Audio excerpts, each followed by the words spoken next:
Action forum for social justice, राष्ट्रीय सामाजिक न्याय कृति मंच के यहाँ पर पधारे हुए सभी मेंबर्स, ऑफिस बेयर्स का सबसे पहले तो मैं बहुत अपने दिल की गहराइयों से शुक्रिया अदा करना चाहता हूं कि आप सभी लोगों ने एक मत होके मुझे इस ऐतिहासिक संस्था का, जिसको बनाने के लिए बहुत बड़े बड़े लोगों ने बहुत अथक परिश्रम किया है, मिशन साहब की मेहनत रही है, जिसमें उसका मुख्य संरक्षक बनाने के लिए फैसला किया। मैं अपने दिल की गहराई से आप सभी लोगों का शुक्रिया अदा करता हूँ। दुआ करता हूँ ऊपर वाले से कि मैं जो विश्वास आप लोगों ने मुझ पे दिखाया है उस पे खरा उतर सकूं। तो एक तो सबसे पहले सभी साथियों को जय भीम और अस्सलाम वालेकुम। आपको सबको national action forum for social justice के चेयरमैन नानक चंद साहब,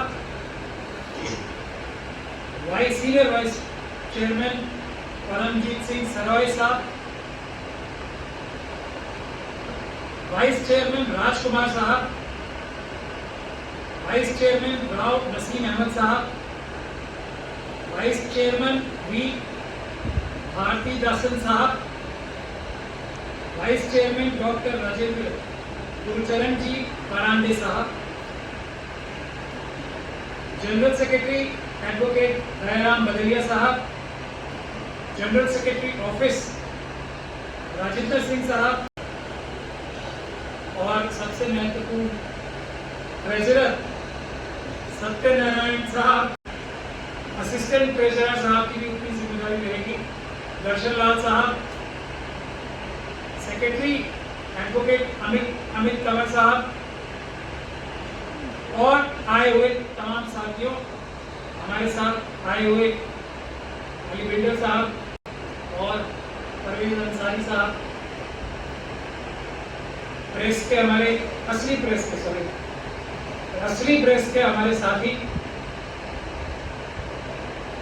आप सभी लोगों को एक बार फिर जय भीम। निस्संदेह जो नाम है वो बहुत इफेक्टिव नाम है, national action forum for social justice. अब बाबा साहब डॉक्टर भीमराव अंबेडकर जो हम लोगों के आदर्श हैं, एक्शन दो प्रकार के एक्शन किए गए, मैं भी दोनों तरह के एक्शन करने में विश्वास रखता हूं और ये मानता हूं कि दोनों तरह के एक्शन होने के बाद ही कोई सफलता प्राप्त की जा सकती है। समाज के लिए, ना सिर्फ अपने वो समाज जिनको सोशल जस्टिस की आवश्यकता है, बल्कि उन दूसरे समाजों के लिए भी जिनको आज शायद सोशल जस्टिस की आवश्यकता नहीं है, उनके लिए हक, इंसाफ और बराबरी दिलवाने में कामयाब हो सकते हैं। और मैं सभी के लिए बोल रहा हूँ, लोगों के लिए भी जिन्होंने अपना हक 10% के रूप में ले लिया। बहुत क्लियर भी इस बात को समझना चाहिए हमें कि जो रिजर्वेशन इकोनॉमिक बेसिस पे हुई है, उसमें सभी गरीब लोगों के लिए ये रिजर्वेशन नहीं है। रिजर्वेशन उन गरीब लोगों के लिए है जो जनरल कैटेगरी से आते हैं। ये बहुत महत्वपूर्ण बात है समझने के लिए। एससी, एसटी, ओबीसी और माइनॉरिटी के लोग भले ही वो गरीब हों, उनको रिजर्वेशन इकोनॉमिकली वीकर सेक्शंस में नहीं मिलेगी। तो स्पेस के अंदर भी जो संप्रदाय हैं, भारत देश की जो हिस्सेदारी है, उसमें 90% लोगों को वो 90% बराबरी से बांटना, जिसकी जितनी संख्या भारी उतनी उसकी हिस्सेदारी को दिलवाने का काम ही असली एक्शन होगा फॉर सोशल जस्टिस के। हमारी नेशनल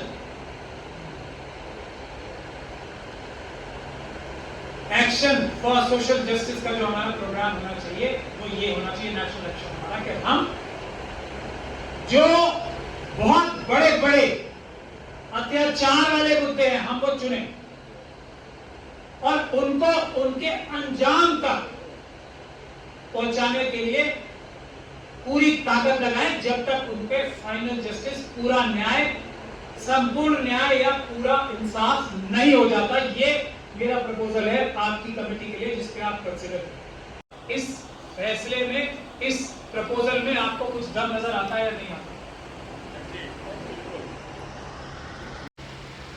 और नहीं किया तो उसकी वजह क्या है, ये एक चिट्ठी लिखी जाए सबको,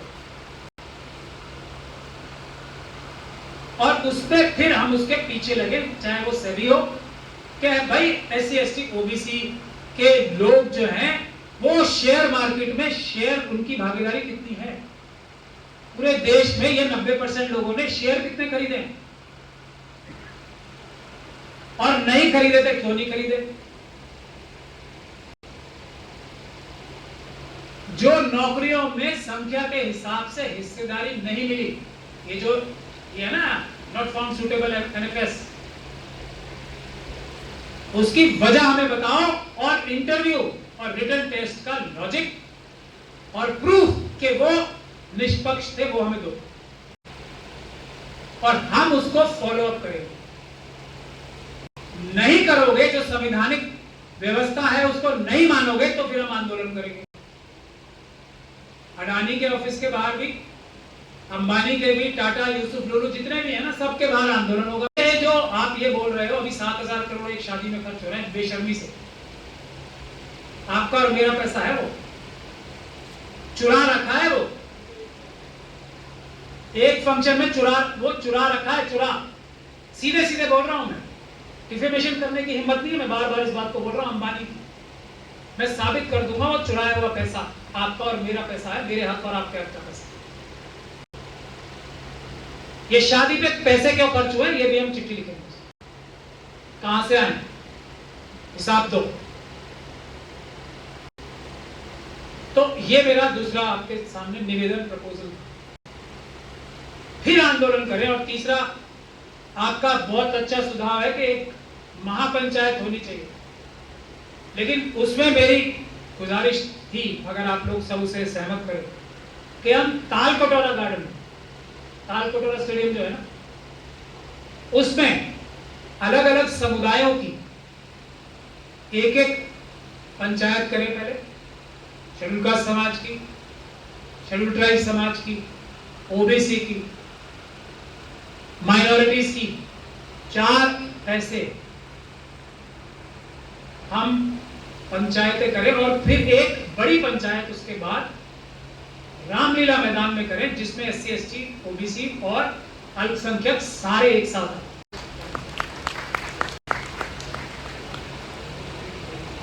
ये जो चिट्ठी लिखने की बात थी ना, जो मेरा दूसरा पॉइंट था, ये हम पॉलिटिकल पार्टीज को भी लिखे कि भाई हिस्सेदारी कहां है, और आप जो अपने कैंडिडेट चुनते हो ना, वो अपने समाज के सही नुमाइंदे हैं। पॉलिटिकल पार्टीज कोई हमारे और आपसे ऊपर नहीं है, वो भी हमारी नौकर है। उनको टिकट देते टाइम इस बात का तो ख्याल रखना पड़ेगा ना कि अपनी जेब के व्यक्ति दे रहे हैं, वो किसी थिएटर की चमचागिरी करने वाले दे रहे हैं, या समाज के असली लड़ाई करने वाले हकदार लोगों को दे रहे हैं। कोई पॉलिटिकल पार्टीज संविधान से ऊपर नहीं है ना, आप और मेरे से ऊपर नहीं है, वो भी नौकर है हमारी देश की जनता की। तो ये चिट्ठी उनको भी जाए। तो ये 3 मेरे सुझाव थे।